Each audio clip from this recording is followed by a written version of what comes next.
se dit à chaque fois qu'on sort une nouvelle machine, on est au top du top. Mais en fait, la vérité, c'est qu'à chaque fois qu'on la vend, il y a toujours un client qui nous dit « mais en fait, j'aimerais ça de plus ».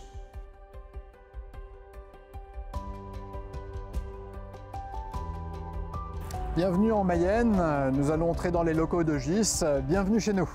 Eh bien, GIS, c'est une société qui fête cette année son 60e anniversaire. On a 3 métiers. Le premier métier est la conception et la fabrication de chargeurs de batterie. Le deuxième est la conception et la fabrication de matériel de soudage. Et le troisième est la conception et la fabrication de matériel de réparation de carrosserie. Lorsqu'on a repris cette usine avec mon père, elle faisait 1800 m², elle en fait 56 000 aujourd'hui. GIS est une entreprise de 900 personnes. On vend nos produits dans 132 pays et nos collaborateurs sont basés dans 6 pays, la France, la Chine, l'Angleterre, l'Allemagne, l'Italie et l'Espagne.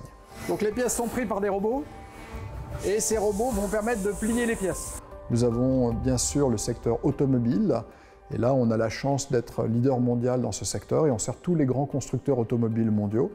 Le deuxième secteur c'est le secteur industriel. Et là, on va travailler avec toutes les usines du monde entier qui ont besoin de souder ou de charger des batteries.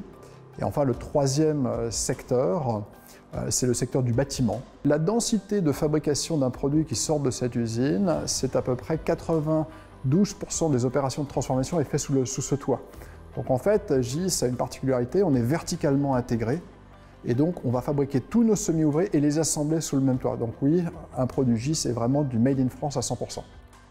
Un des faits d'armes majeurs de GIS a été le développement de machines de soudage par point pour réparer des véhicules. Pendant les 20 dernières années, les constructeurs automobiles sont passés de 2 à 3 types d'acier à 60 à 70 types d'acier dans un véhicule.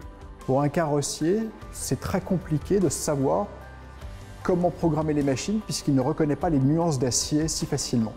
Eh bien, on a développé, on a été les premiers à mettre en place des algorithmes pour faire de la reconnaissance de matériaux. Et là, on est les seuls au monde à savoir faire ça. Alors, qu'est-ce qu'on fait aujourd'hui?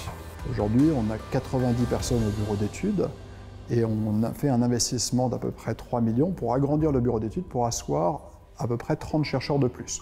Donc, quand vous avez 120 chercheurs, vous créez de la propriété intellectuelle. Et donc, il faut d'un côté la protéger.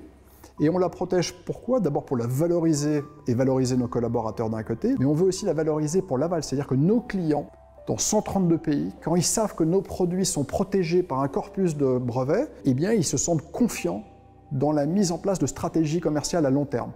Et c'est grâce à ça que GIS se développe année après année.